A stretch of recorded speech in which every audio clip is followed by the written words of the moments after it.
If this is your first time here, be sure to subscribe to my channel. And don't forget, click that bell. Also, I can't wait to read this story with you friends. Are you ready?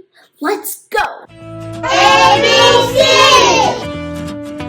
Read to me! Hello friends, let's go! Millie Floor Saves the Night by Christy Mandan. Garden Glen was afraid of the dark. Every evening, when the sun dipped below the horizon, the townspeople raced home and switched on their lights. Spotlights shone on prize-winning gardens.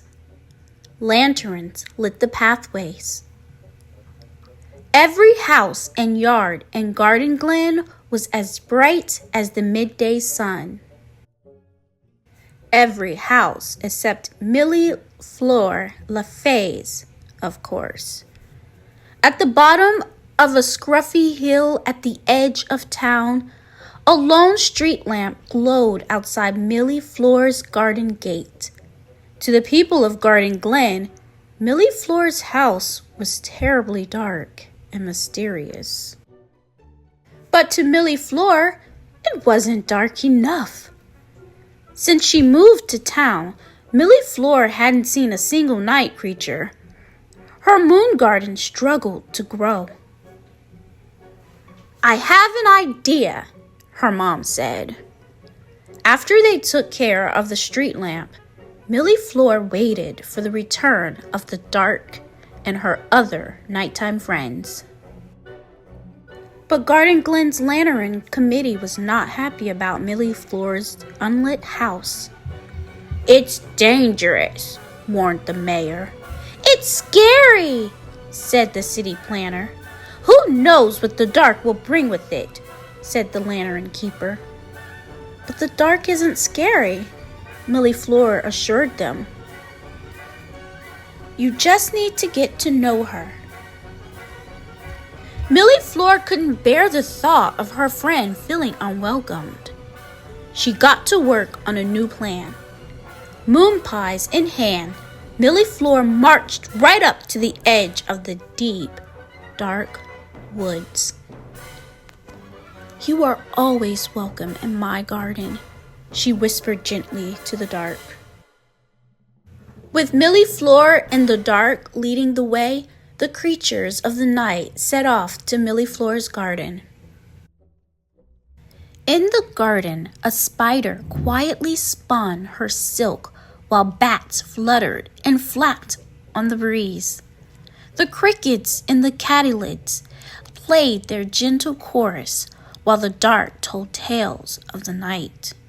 Millie Floor's moon garden sprang to life all around them. The sweet smell of Millie Floor's moonflowers, snoozing, sugar plums, and twilight tulips drifted across the glen, enchanting her neighbors. Lanterns in hand, they followed the scent to Millie Floor's house. As the light from the lanterns came closer, the dark and all her friends hid away. "I'll take care of you," Millie Floor promised. Millie Floor's neighbors were eager to see the perfumed plants growing in her garden. "Behind my gates lies a world you've been missing, but you'll have to put out your lanterns to see it," Millie Floor told them. "You'll have to be brave." They were nervous to leave their lanterns behind. Their imaginations ran wild. What might happen if they met the dark? But the delightful smell coming from the moon garden was irresistible. Gathering all their courage, they put out their lanterns and waited. "It's okay to come out now," Millie Floor whispered.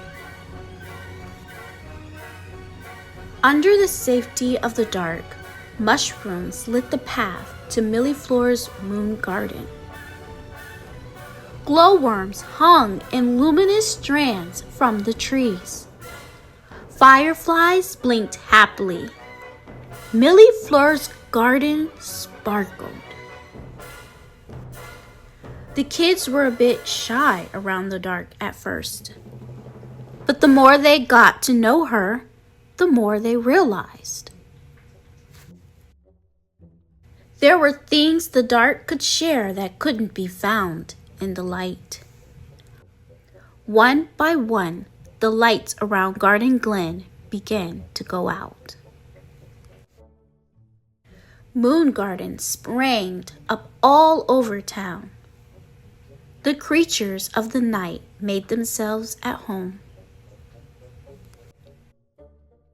And from that day on, Garden Glen was a friend of the dark. Millie Fleur had saved the night.